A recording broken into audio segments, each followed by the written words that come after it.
संसद के 3 दिन खास इजलास की अज हुई शुरुआत। 33% महिला राखवांकरण समेत 3 बिल किए गए पेश।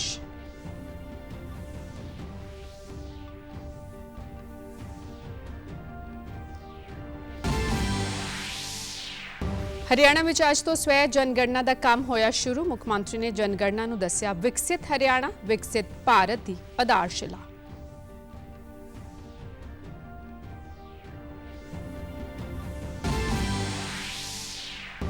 ਅਤੇ ਕੌਮੀ ਏਡਜ਼ ਕੰਟਰੋਲ ਸੰਗਠਨ ਵੱਲੋਂ ਏਡਜ਼ ਬਾਰੇ ਜਾਗਰੂਕਤਾ ਦੇ ਸੰਬੰਧ ਵਿੱਚ ਅੱਜ ਚੰਡੀਗੜ੍ਹ ਵਿੱਚ ਕਰਵਾਈ ਗਈ ਵਰਕਸ਼ਾਪ। ਨਮਸਕਾਰ, ਖਬਰਾਂ ਦੇ ਇਸ ਬੁਲਟਨ ਵਿੱਚ ਤੁਹਾਡਾ ਸਵਾਗਤ ਹੈ। ਮੈਂ ਹਾਂ ਰਜਿੰਦਰ ਕੌਰ। ਹੁਣ ਖਬਰਾਂ ਵਿਸਥਾਰ ਨਾਲ। ਸੰਸਦ ਦੇ 3 ਦਿਨਾਂ ਖਾਸ ਇਜਲਾਸ ਦੀ ਅੱਜ ਸ਼ੁਰੂਆਤ ਹੋ ਗਈ ਹੈ। ਦੇਸ਼ ਵਿੱਚ ਬਦਲਾਅ ਸਦਕਾ ਅੱਜ ਪੇਸ਼ 3 ਖਾਸ ਬਿੱਲ ਅਹਿਮ ਨੇ। लोक सभा में संविधान 131वें सोध बिल 2026, हदबंदी बिल 2026 और केंद्र शासित प्रदेश कानून सोध बिल 2026 पेश किए गए, जिसते विरोधी धिर वालों सवाल भी चुके गए। लोक सभा ते राज विधान सभावां विच महिलावां दा राखवांकरण 33% नूं लागू करन लई हदबंदी प्रक्रिया नूं लियाना इस बिल दा मंतव है। सरकार ने नारी शक्ति वंदन एक्ट विच सोध पास करने लिए आज तो 18 अप्रैल तक एक खास इजलास बुलाया है। सरकार का मंतव नारी शक्ति वंदन एक्ट 2023 नूं बहुत छेती अमली जामा पहनाना है, जिस तहत लोक सभा और राज विधान सभा में महिलावां लई 33% राखवांकरण दा राह पधरा हो जाएगा। सदन की कार्रवाई शुरू होंदे ही आज लोक सभा ने मशहूर गायिका आशा भोसले नूं श्रद्धांजलि दी। लोक सभा के स्पीकर ओम बिरला ने कहा कि 7 दहाकिਆਂ तो वध समय के अपने शानदार करियर विच उन्होंने भारतीय सिनेमा और संगीत के खेतर विच वडमुला योगदान दिता। उन्होंने दे वडमुले योगदान लिए आशा भोसले नूं साल 2000 विच दादा साहब फाल्के पुरस्कार और साल 2008 विच पद्म विभूषण नाल सन्मानित किया गया सी। सदन वालों होर विछड़ियां आत्मावां नूं श्रद्धांजलि देंदियां मौन रखा गया।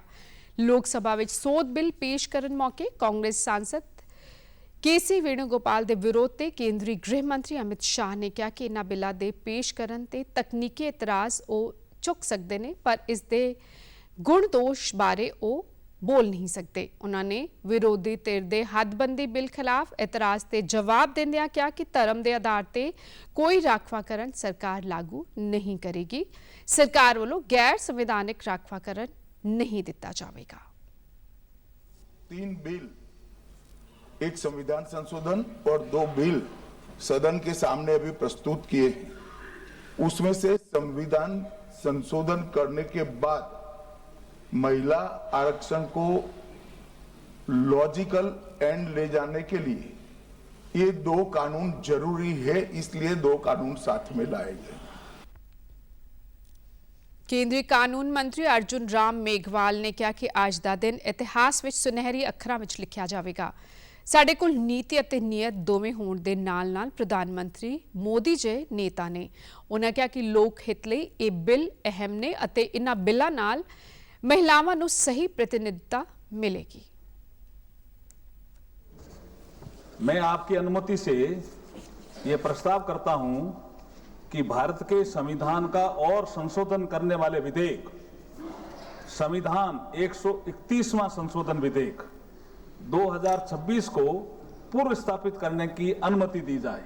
With your kind I move the following motion that this house do suspend the proviso to Rule 66 of the Rules of Procedure and Conduct of Business in Lok Sabha। सदन विच पेश आज 3 बिलों ते एकसार चर्चा हो रही। बिलों के पुनर स्थापित करने के हक में 251 वोट पाए गए और शुक्रवार शाम 4 बजे इन्हां बिलों ते वोटिंग होएगी। हरियाणा के मुख्यमंत्री नायब सिंह सैनी ने कहा है कि मरदमशुमारी सिर्फ एक प्रशासनिक प्रक्रिया नहीं सगों साडे विकसित हरियाणा विकसित भारत की आधारशिला है।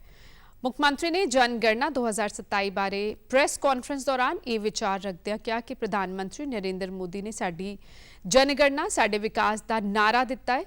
उन्होंने कहा कि मौजूदा समय देश विच आज़ादी तो बाद 8वीं और हरियाणा के बढ़न तो बाद 6वीं मरदमशुमारी हो रही है। हरियाणा विच मरदमशुमारी का पहला पड़ाव आगामी 1 मई तो 30 मई तक होएगा। आज तो 30 अप्रैल तक स्वै गणना की शुरुआत हो रही है। ਮੁੱਖ ਮੰਤਰੀ ਨੇ ਹਰਿਆਣਾ ਵਾਸੀਆਂ ਨੂੰ ਆਪਣੇ ਪਰਿਵਾਰ ਦੀ ਸਹੀ ਜਾਣਕਾਰੀ ਦੇਣ ਦੀ ਅਪੀਲ ਕੀਤੀ। हरियाणा में जनगणना का प्रथम चरण आगामी 1 मई से 30 मई 2026 तक होगा।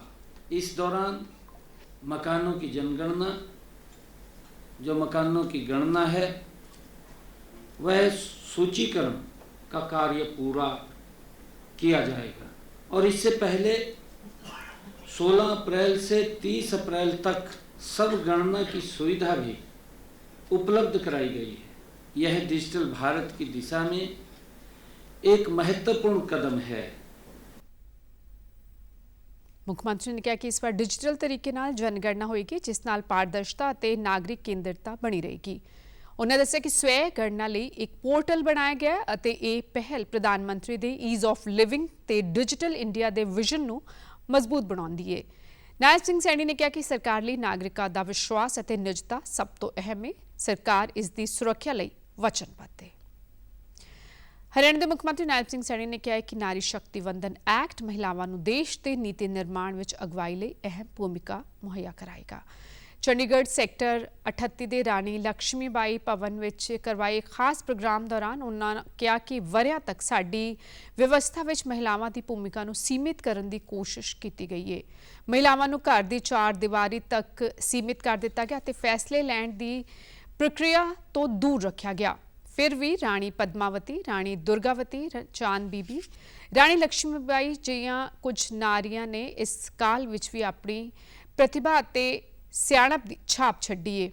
ਉਹਨਾਂ ਕਿਹਾ ਕਿ ਪ੍ਰਧਾਨ ਮੰਤਰੀ ਨਰਿੰਦਰ ਮੋਦੀ ਵੱਲੋਂ ਮਹਿਲਾਵਾਂ ਦੇ ਕਲਿਆਣ ਲਈ ਕਈ ਯੋਜਨਾਵਾਂ ਸ਼ੁਰੂ ਕੀਤੀਆਂ ਗਈਆਂ ਨੇ। ਸਾਲ 2015 ਵਿੱਚ ਹਰਿਆਣਾ ਦੇ ਪਾਣੀਪਤ ਤੋਂ ਬੇਟੀ ਬਚਾਓ ਬੇਟੀ ਪੜ੍ਹਾਓ ਦਾ ਪ੍ਰਧਾਨ ਮੰਤਰੀ ਵੱਲੋਂ ਦਿੱਤੇ ਨਾਅਰੇ ਦੀ ਗੂੰਜ ਪੂਰੇ ਦੇਸ਼ ਵਿੱਚ ਸੁਣਾਈ ਦਿੱਤੀ ਗਈ। ਦੇਸ਼ ਦੇ ਨਾਲ-ਨਾਲ ਹਰਿਆਣਾ ਵਿੱਚ ਵੀ ਲਿੰਗ ਅਨੁਪਾਤ ਵਿੱਚ ਸੁਧਾਰ ਹੋ ਰਿਹਾ ਹੈ। ਸੁਕੰਨਿਆ ਸਮਰਿੱਧੀ ਯੋਜਨਾ, ਪ੍ਰਧਾਨ ਮੰਤਰੀ ਉਜਵਲਾ ਯੋਜਨਾ, ਪ੍ਰਧਾਨ ਮੰਤਰੀ ਜਨ ਧਨ ਯੋਜਨਾ, ਮਹਿਲਾ ਹੈਲਪਲਾਈਨ 181 ਅਤੇ ਨਿਰਭਇਆ ਫੰਡ ਜਿਹੀਆਂ ਯੋਜਨਾਵਾਂ ਰਾਹੀਂ ਮਹਿਲਾਵਾਂ ਨੂੰ ਮਜ਼ਬੂਤ ਕਰਨ ਦਾ ਕੰਮ ਕੀਤਾ ਗਿਆ ਹੈ।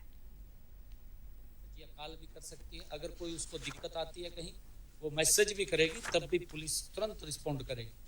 और चाहे कॉल करेगी तो उसका टाइम पीरियड भी हमने फिक्स किया हुआ है कि इतने समय के अंदर वो उस तक पहुंच जाएगी, कि महिलाओं को सशक्त और मजबूत किया जाए।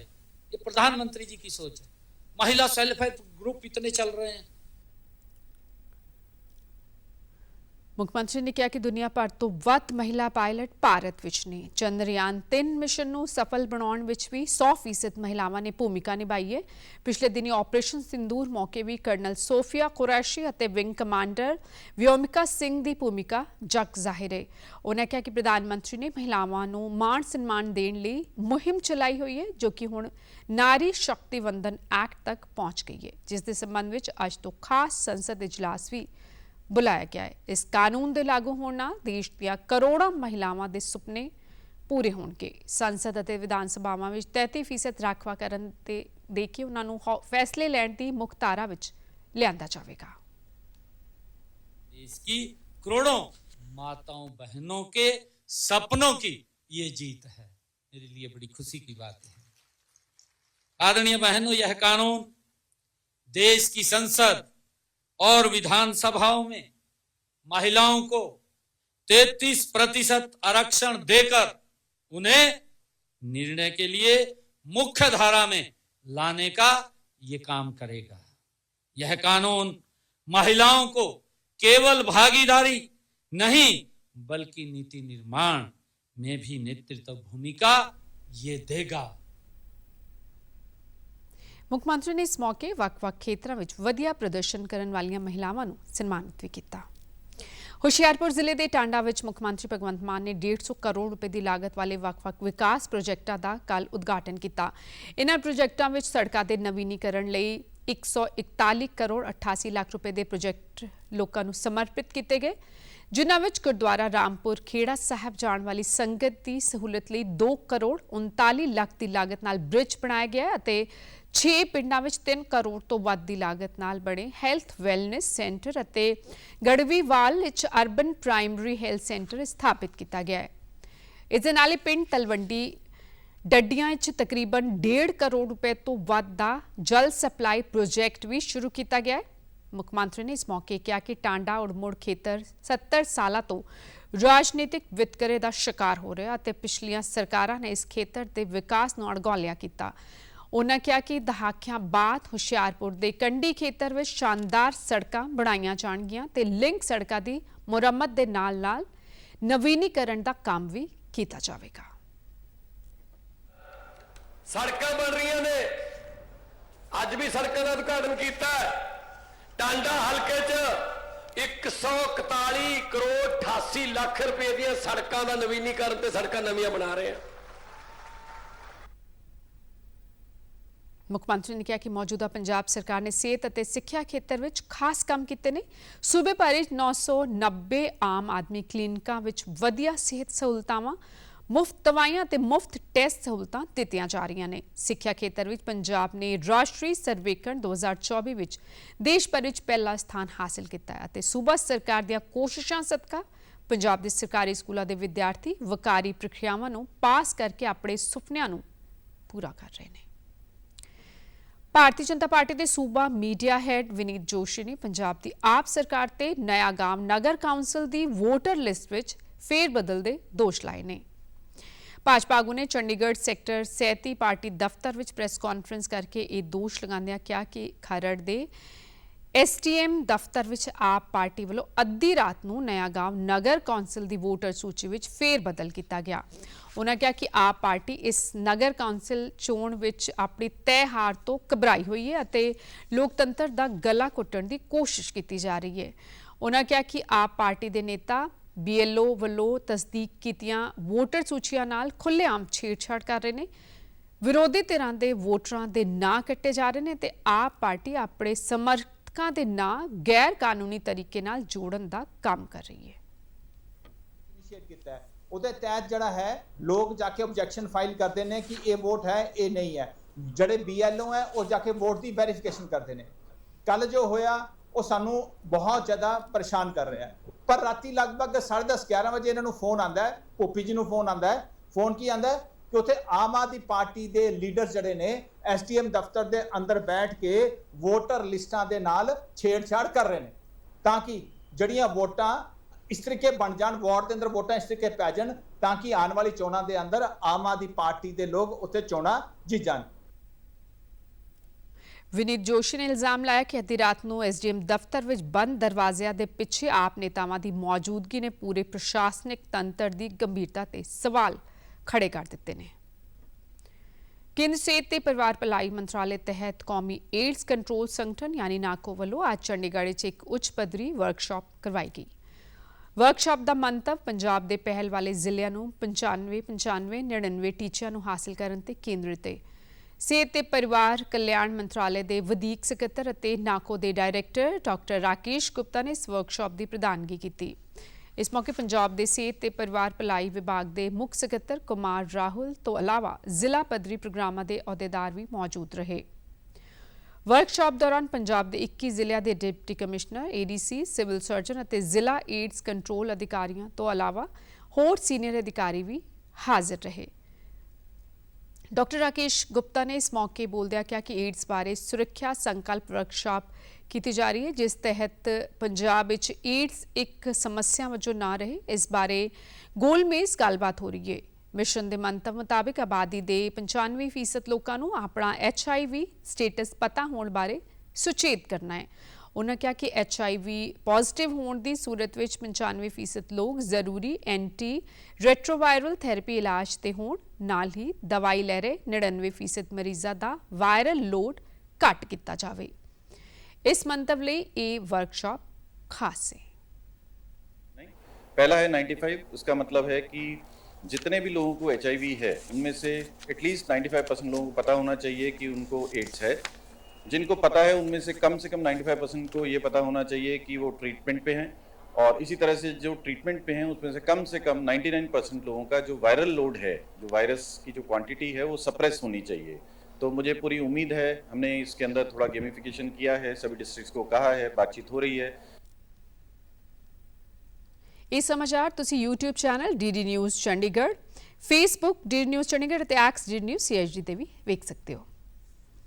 ਇਸ ਬੁਲਟਨ ਵਿੱਚ ਫਿਲਹਾਲ ਇਨਾ ਇਜਾਜ਼ਤ ਦਿਓ। ਧੰਨਵਾਦ।